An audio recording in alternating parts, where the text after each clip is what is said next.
welcome back to our second episode of Share Your Story. Thank you so much for watching our first episode and supporting. And we're really excited to have our second guest, Inessa, join the show. She moved to Toronto about 23 years ago. She's lived all over the world, worked in a number of different jobs, and so we're really excited to hear from her and her experiences today. Hi guys, I'm excited to be here. Okay, so the first question, where were you born and why did you end up leaving? So I was born in Moscow, Russia. We left when I was about 8.5 years old, and my parents actually wanted to leave because at the time communism was just falling apart, and they were worried about like my future. I was the only kid, so lots of pressure on them. So we did end up moving because of that, and we moved to Israel from Moscow. Lived there for 5 years and then came to Toronto. So when we first moved here, we actually moved to Jane and Finch. Oh.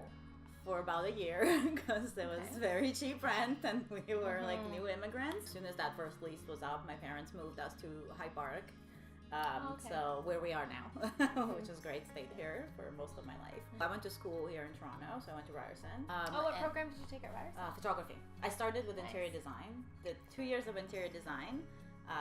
Turns out I don't like designing interiors. Oh, you have to try it and then you realize harder than I thought it was gonna be. Really? I mean, this place looks great, so. Oh, thanks. You still have a talent for it. Well, yeah, some things stuck, I guess. Were you working part-time while you were at Ryerson? Yes, I was actually. At the whole time I was working in a coffee shop, so I started just like as a barista, and then towards like later years, I was one of the managers there, and I worked there for about 3 years, I want to say. So tell us a little bit about your experience moving to New York. Like, how did you fund your trip, for one? Like, that's such a huge move, and when you're so young, like, how did you get the money and the resources and just the courage to do something like that? To do it, I mean, the courage was easy. I'm kind of impulsive, and I don't. If I want something, I just do it, and then I figure it out after. I moved there because I met a boy online and followed him to New York. I was fresh out of school, still paying off student loans. Not a lot of savings. Impulsive, buying a lot of stuff. So I realized very quickly, hey, I need to get a job. And I went bar to bar, restaurant to restaurant until somebody actually gave me a chance. I started working there part-time. It was 3 times a week at first as a hostess, and then as I started doing more and more of that, they actually asked me to manage the business. So why do you think that they asked you? I mean, you're great, obviously, but like what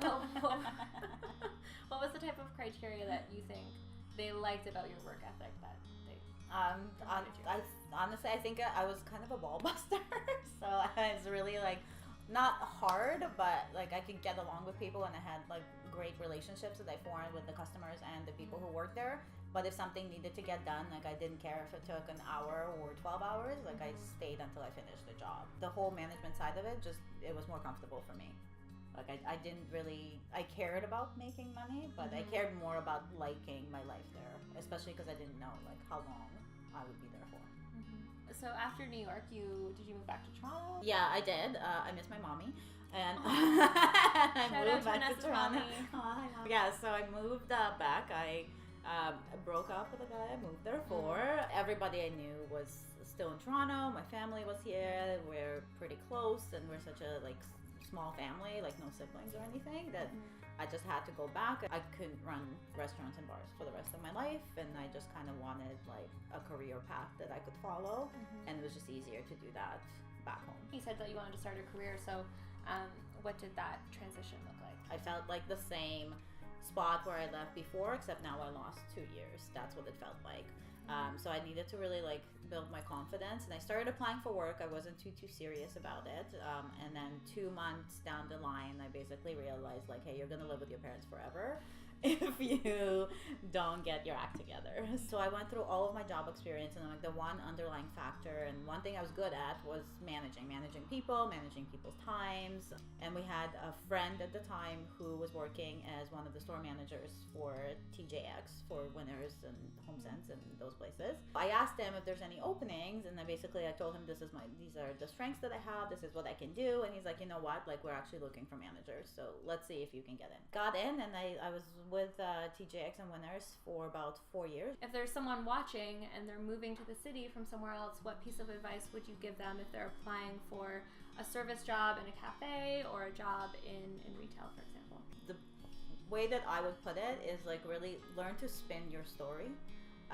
Figure out like why you were doing was important, where you were, and how that could translate here. It's not going to translate the same way, but the skills you learn will be the same. My parents, when they first moved here, my dad was a mechanic when we were in Israel. He was one of the senior mechanics, and they're like senior delegators at a bread factory. When we moved here, he started working for a pizza delivery service, which, I mean, totally different thing, but all of those experiences led him to open his own business. And it was a trucking business, again, completely different, but somehow it all related. And so when he was hiring people, he also found people that had similar background as he did to kind of connect and bring them in.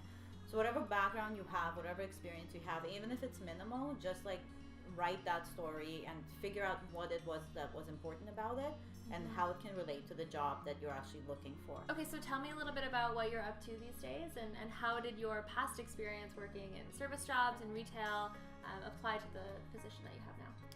So right now I'm a creative director for a PR company, and I run a team of 6 people, of photographers, videographers, and trade designers.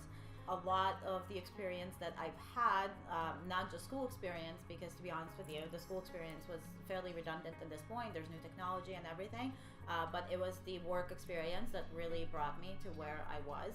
A lot of my people skills and being able to lead a team really did come from working in like coffee shops and bars and meeting new people, and then the experience at retail and Winners, and just being always like on the ball and always doing something that's different, and the change of it, like it really taught me like who I am right now and who I am as a leader and as a manager and a director. It's really easy to forget, especially when you're like younger and you're in school and you're thinking you're working a job just to make money, you're just trying to pay for school, but that's not at all what you're doing. What you're doing is you're defining who you are as a worker, as a person, and where your career is going to take you. And these are the skills that people look for later on in life. Every coffee you pour, every like paper or pizza you deliver, every person you bring a plate to in the restaurant, like that is what's later on going to make you who you are in your future, in your career. Even if you end up a CEO or president of a company, you are there because of something small that you did when you were young, when you were in school, when you were a new immigrant with like no money and nothing to do. It defines you. It really creates the person that you will become. And so you're a creative director, but I know that you're working on a really exciting project. So tell us a bit about that. When I was younger, I tried to remember always like, what did you do when you were young that made you so happy? And I wrote when I was young. I read and I wrote, and I was like obsessed with it. Probably because I was like a little misunderstood, like loner photography kid. But that was when I was just truly happy with myself. So I've recently started working on a YA fantasy series. So I'm right now working on book 2. Book 1's just coming out, and it's going to be a series of 7 books. I'm super excited. Oh my God. Yeah, it's really it's a fun little project. So, cool. So I'm really excited to have So what is the book called, and what is it about? So it's the series is called The Enuma Legacies. The first book is called Etherborn. And it's essentially kind of like a little spin on having like demigods and gods that are part of our current environment, and like a girl that just kind of gets trapped in it, and there's a love story. It's very cute. I love fantasy books like that. I'm obsessed. So I will definitely be getting Yeah, I'll send you one. So when is it coming out? When can we? Etherborn's coming out April 1st. It's on pre-order right now, but just a couple weeks from when we're filming. Okay. Well, if anyone's interested in getting the book, we can put the link in the description box below. And you can pre-order it, right? Yeah, Amazing. It's on there. Great. Okay, so we are going to now go to a few of your favorite places in the neighborhood. So why don't you just quickly tell us a little bit about them and why you have chosen them as your favorite places? So there's a couple of places. I mean, like I said, when we moved I moved around a lot, but I always came back to this neighborhood. It's really nice. We're in Hyde Park right now. So we are really close to everything. So we're actually going to go to the park and take a look around. Then we'll stop by Curiosa, which is, I don't know if you know me, I'm a huge nerd, and it's like one of the only Harry Potter themed shops. I'm so excited. In Toronto, it's in Parkdale, so it's really close to where we are too. And then we'll probably end our little trip in Hole in the Wall, which is a teeny tiny little bar with like amazing food in the Junction. Yay! I'm excited. Amazing. Well, thank you so much again, Inessa, for being on the show. And let's head out. So we're just on our way to Curiosa, and that's the Harry Potter store, and it's absolutely amazing. It's on Queen Street in Parkdale, which is like literally 7 minutes away, just looking at my GPS. We were very excited to go there.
For me, when we first moved here, I used to come here a lot with my parents.